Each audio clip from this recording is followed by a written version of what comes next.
तो target number 13 जो कि कल की डेट का होगा 24 सितंबर का। तो कल आप लोगों को जो 12th टारगेट दिया गया था, यानी आज जो आपको कंप्लीट करना है, उसमें ये इंपॉर्टेंट एक टॉपिक है, तो इसे कल भी आपको कंटिन्यू रखना है।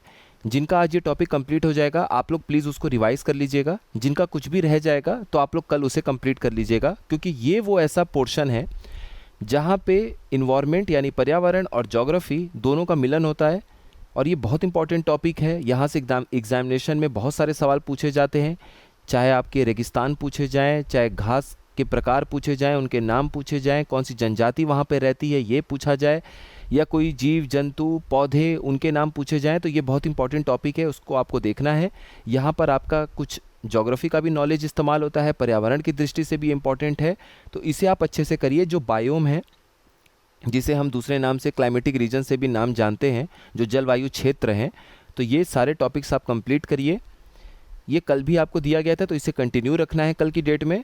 उसके बाद मॉडर्न हिस्ट्री में जो टारगेट था आधुनिक इतिहास में, वो शुरू के 4 था, जिसमें आप लोगों को पहले ये देखना था कि भारत में यूरोपीय लोगों का आगमन, उसके बाद अंग्रेज़ों से पहले का जो भारत था, जो भी राजा थे, उसके बाद उनसे जो संघर्ष हुआ जब अंग्रेज़ बढ़ना शुरू किए, ब्रिटिश शासन का फैलाव शुरू हुआ, एक्सपेंशन शुरू हुआ, उनका विस्तार होना शुरू हुआ, और उसके बाद रिवोल्ट ऑफ 1857 1857 की क्रांति देखनी है आपको।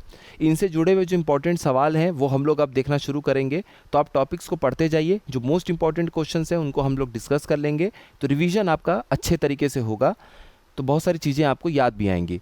उसके बाद जो ये नए टॉपिक्स हैं 3, इनको प्लीज़ आप लोग देख लीजिए अभी, क्योंकि बाद में एग्जामिनेशन के समय में ये नहीं याद हो पाते हैं अच्छे से, तो यही सही समय इनको पढ़ने का। एक तो भारत में सिविल सेवाओं का जो विकास है वो देख लीजिएगा, evolution of civil services in India. उसके बाद भारतीय प्रेस का जो विकास है वो टॉपिक देख लीजिएगा, यानी डेवलपमेंट ऑफ इंडियन प्रेस, और development of education in India, Bharat में शिक्षा का विकास कैसे कैसे हुआ है। इन पे जो कमेटी बनी है वहाँ से सवाल पूछा जाता है, तो जब हम लोग क्वेश्चंस देखेंगे तो आपको और अच्छे से क्लियर होगा। और करंट अफेयर्स, जैसा कि कल था फरवरी, मार्च और अप्रैल का, तो मार्च और अप्रैल का करंट अफेयर जो इस चैनल के प्लेलिस्ट पे है ऑब्जेक्टिव वाले, उनको खूब अच्छे से देख लीजिए।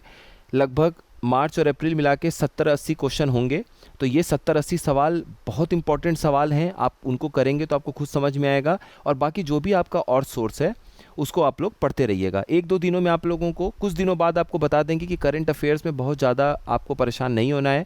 जो भी सोर्स अभी तक आपने पढ़ लिए हैं, या आपने कोई भी मैगजीन खरीदी है उसे पढ़ रहे हैं, कोई भी नोट्स आप पढ़ रहे हैं, बस अब उसे ही रिवाइज़ करना है, चाहे वो 5 बार हो, 8 बार हो, 10 बार हो। और फरवरी का भी करंट अफेयर अभी तो इस प्लेलिस्ट में आपको नहीं मिलेगा, वो हम लोग देखेंगे कल परसों में, लेकिन फरवरी का भी करंट अफेयर आप कोशिश करिएगा मार्च अप्रैल के साथ में, जहाँ से भी आप पढ़ रहे हैं उसको देख लीजिएगा। तो इतना टारगेट है कल का, इसको कंप्लीट करिए, फिर हम लोग मिलते हैं नेक्स्ट इन्फॉर्मेटिव वीडियो में। आप सभी लोगों का बहुत बहुत धन्यवाद।